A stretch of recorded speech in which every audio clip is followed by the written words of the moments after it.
Ini kalau tunjangan rumah, kalau dikasih fasilitas rumah, itu biayanya akan lebih mungkin 10 kali lipat dari yang dikasih tunjangan kepada anggota DPR sebanyak 50 juta. Kenapa? Karena biaya perawatan itu tak terhingga.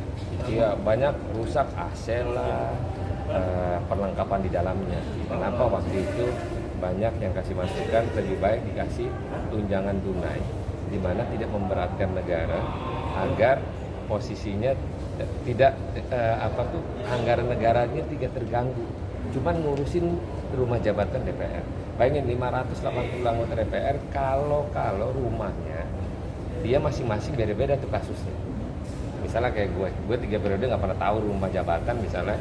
Nah itu biaya perbaikan terus dikerjain kalau ada kerusakan.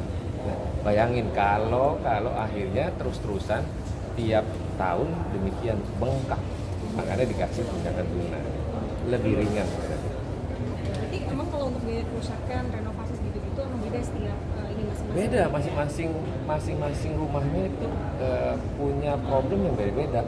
AC-nya, hordengnya, dapurnya, gasnya, nah itu lebih mahal. Berarti dengan adanya tunjangan rumah ini sebenarnya rumah dinas ini kepake apa sih Bang? Enggak, rumah dinas kan udah semua nggak dipakai lagi, udah dikembaliin ke negara. Jadi biar negara yang mempertanggungjawabkan itu. Tapi kita anggota DPR setelah dikasih tunjangan 50 juta itu adalah untuk bisa istilah kata ngontrak lah atau fasilitas yang didapat bagian dari personalnya dia. Oke. Kalau di medsos kan ramenya gini Bang, dengan biaya tunjangan rumah yang 50 juta itu ada yang bilang kok niat empati banget sih, indis ekonomi katanya gitu. Karena lihat dari kondisi masyarakat yang kayak gini, ada anggota DPR yang dikeluarin nih Bang tunjangan yang melekat sama tunjangan yang lain gitu. Iya, kan kalau dijabarin kan sekarang banyak tuh.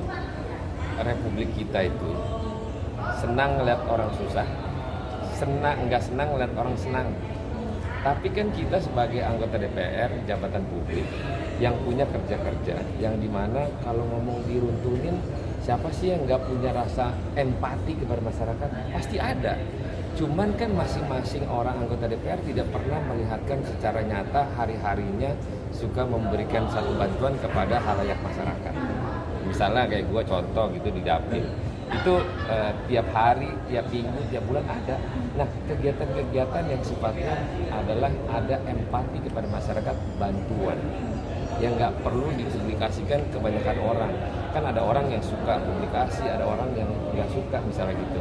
Nah itu rasa empati masyarakat, pejabat publik yaitu DPR memberikan perhatian kepada masyarakat.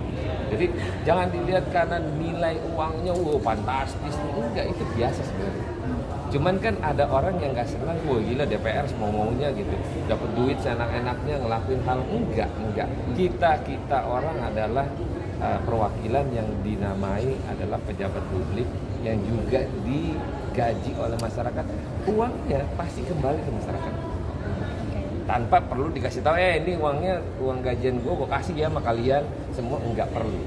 Jadi tangan kanan memberi, tangan kiri ya diumpetin lah ceritanya, itu istilah. Tapi lagi-lagi teman-teman anggota DPR 580 anggota DPR ini adalah punya empati, keberpihakan kepada masyarakat dengan caranya masing-masing. Oke?